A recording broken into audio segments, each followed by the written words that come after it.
मेरा कलमा है यूहन्ना 19:28। कोई जना पढ़ दे, इसको 2 बार पढ़ना है। आप पीछे वाले एक जन पढ़ सकते हैं, आप आगे वाले भी एक जन पढ़ सकते हैं। इसके बाद यीशु ने ये जानकर कि अब सब कुछ पूरा हो चुका है, इसलिए कि पवित्र शास्त्र में जो कहा गया वह पूरा हो, कहा मैं प्यासा हूँ। पीछे से इसके बाद यीशु ने यह जानकर कि अब सब कुछ पूरा हो चुका है, इसलिए कि पवित्र शास्त्र में जो कहा गया वह पूरा हो, कहा मैं प्यासा हूँ। Hallelujah, hallelujah, hallelujah. अब हम देखते हैं जैसे कि खुदा यीशु मसीह बोल रहे हैं 5वें कलमे में, मैं प्यासा हूँ। क्या वो सचमुच प्यासा था? प्यासा था वो खुद एक प्रेम का समुंदर है, सागर है, तो कैसे प्यासा हो सकता है? वो मनुष्य के स्वरूप में होकर इस दुनिया में आया था, वो हमारे लिए जी रहा था, वो मनुष्य के रूप में आया था इस दुनिया में, इसलिए उसने हमारे लिए दुख दर्द सहा। हम पढ़ेंगे भजन संहिता 42 की 2 आयत हम पढ़ेंगे।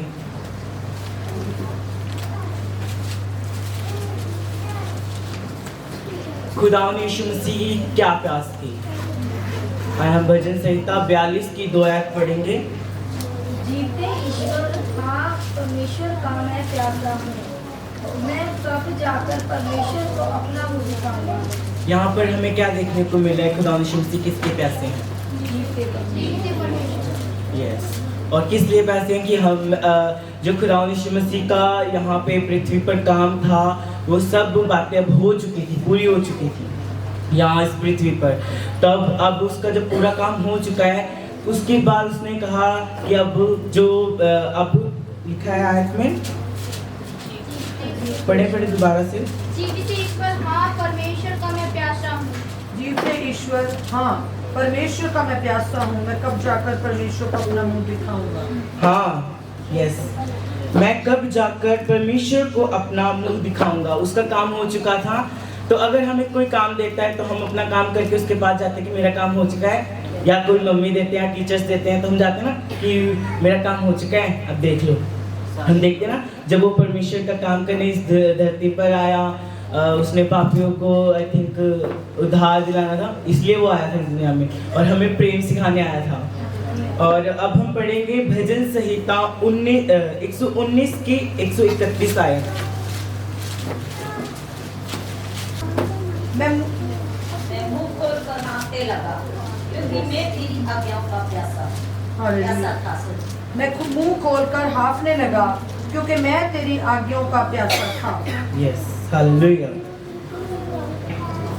खुदा यीशु मसीह परमेश्वर की जो आज्ञा थी कि वो सारे संसार को बचाया के धरती पर, और वो हमारे लिए आया था, और कि इस दुनिया के जो लोग हैं पाप से छुटाए जाएं, जो भी बच्चे हैं उसके प्रिय बच्चे हैं उसे बचाया जाए। वो खुदा यीशु मसीह इसलिए आया, हमें उद्धार दिलाने के लिए आया था वो।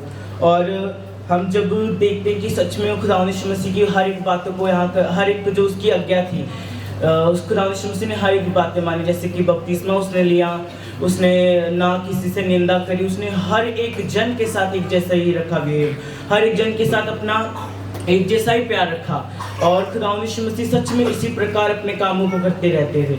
और जैसे कि हम देखते हैं खुदा यीशु मसीह ने हम सबको कहा कि तुम अपने पड़ोसी से अपने समान प्रेम रखना। क्या हम उन आज्ञाओं को मानते हैं?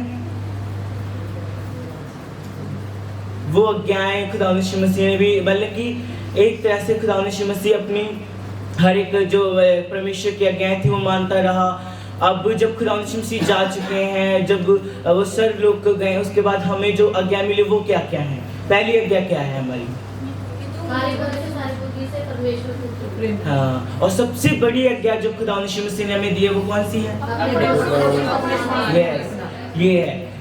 और यही खुदा यीशु मसीह ने कहा है कि अपने पड़ोसी को अपने समान प्रेम रखना। और खुदा यीशु मसीह जो लास्ट में बातें हमें कहते हैं, जो पास्टर जी की हमारी फेवरेट आयत है, मत्ती आई थिंक 28 की 19 पढ़े पास्टर जी जोर से प्लीज। जाओ सारे 32 उसकी 28 की 19 आयत। इसलिए तुम जाओ और सब जातियों के लोगों को चेला बनाओ और उन्हें पिता पुत्र और पवित्र आत्मा के नाम से बपतिस्मा दो। Yes hallelujah. खुदा यीशु मसीह ने हमें ये भी आज्ञा दी है। हालेलुया। Yes hallelujah. बस praise the Lord. Praise the Lord.